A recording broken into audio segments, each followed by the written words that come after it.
What is fair use?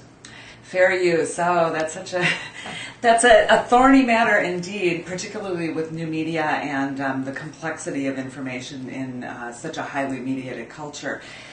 But basically, fair use is in place to allow people to use copyrighted information for purposes other than commercial. It's decided on the purpose of the piece that you're doing, the nature of the work, the amount used, and the effect on the market. And let me just sort of talk about each of those a little bit individually. So my contention is that because I'm in a university setting and everything that I do is meant to teach or to educate toward media literacy, that most of my uses are fair for that reason. I'm not trying to compete. If I cite a little movie clip in order to explicate it, I'm not trying to compete with them. I'm not trying to make money off this. So in the terms of looking at purpose, nature, amount used, and effect on the market, it's a benign use. So my purpose is to educate. It should never, as long as I cite everything very carefully, and that's what we teach here at USC. We just had the first group of students achieve honors in multimedia scholarship, so they produced a multimedia thesis project, and instead of, and we just sort of made them cite everything. Citation conventions are the most important thing to do. We don't believe that you should actually pay to have to cite an image or a video clip. So for instance, if I have a piece coming out soon where I'm doing a reading of a student project and I'm likening it, I'm showing the genre, and so I'm likening it to Stanley Kubrick's movie 2001. Well, if I had to write to that studio and ask for permission and or pay for permission to use that clip, that does a couple of things. Number one, it gives someone else the power to say what can be said in the academy, which I think is a problem.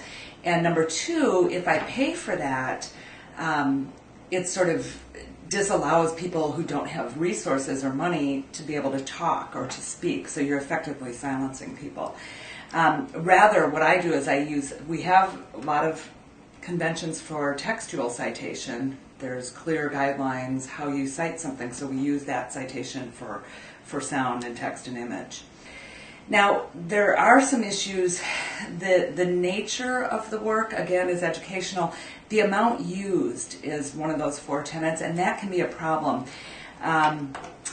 So typically, the amount used is figured on a percentage, and it's like how much percent did you use just enough to make your point.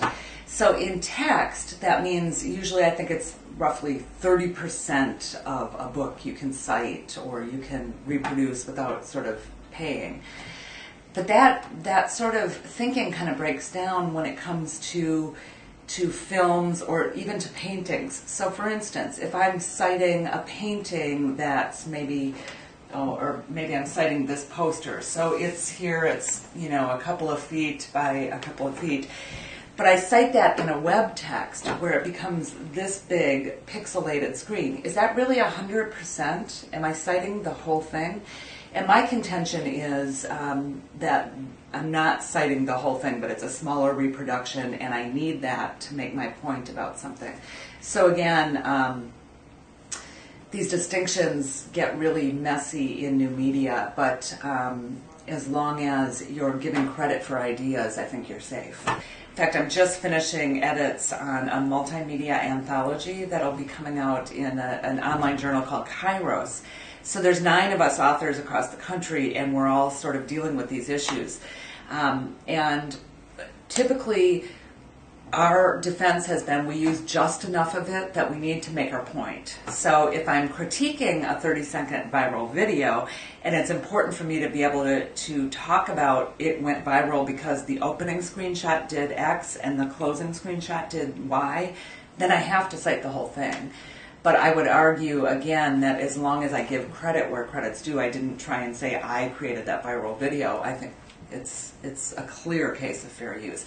Copyright and fair use really was not meant to limit people speaking in this culture. It was meant to expand people's ability to speak and new ideas. And particularly in a culture such as this, where mediation and messages and signals are so complex, to have any one author do any piece is getting increasingly less and less the case. And so it makes sense that we remain flexible enough and that we use conventions that we already have in place for scholarship, for citation, to extend that to new media.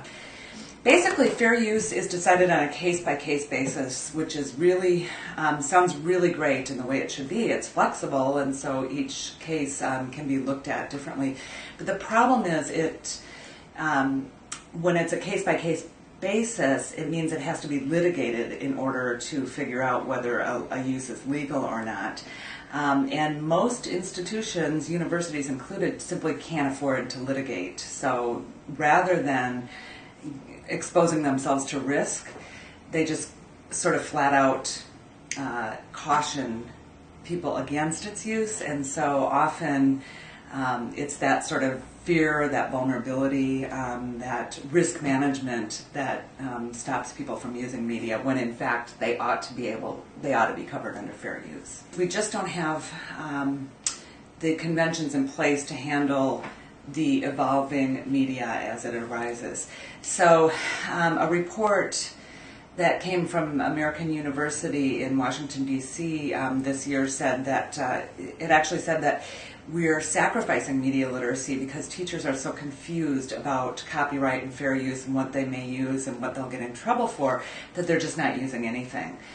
So they don't use media in the classroom, and therefore we're not able to train students to make them media literate or to train them in the ways of fair use. Now let's talk about some uses that would not be fair use, or maybe some borderline cases. If someone uses a really lushly developed background for their web text and doesn't cite that and uses it not as an object of scrutiny, but as part of their sort of argument or their... So I take this wonderful screenshot or a beautiful photograph and I use it as decoration in my web text. That is a clear violation of copyright, and it's a clearly not fair use. If I take that same sort of screenshot and I hold it up and I say, look at why this is beautiful, it has design, it has balance, then that's a fair use.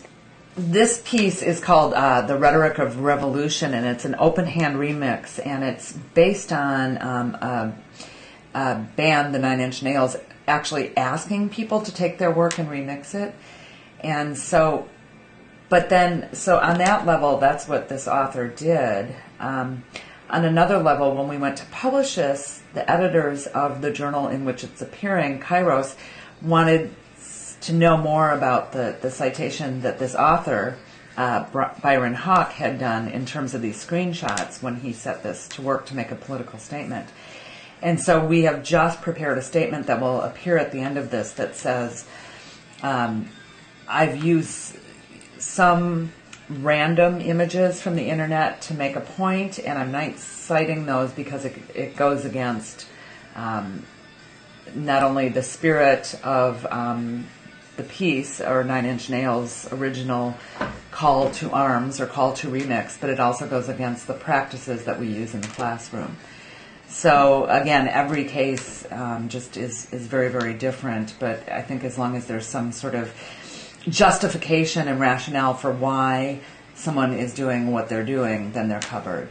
If you think about verbal language, plagiarism occurs when you have X number of words strung together in the same pattern. But the component parts, the words, anyone can use those words. And I think that we need to think that way about media. So the component part of screenshots or that kind of thing, anyone can use them and remix them.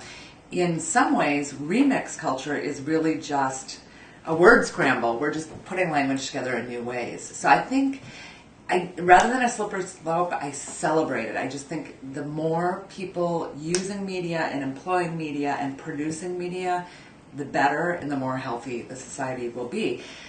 And it will also challenge media makers to reach higher levels. You know, it will raise the bar for everyone if everyone's producing high quality media.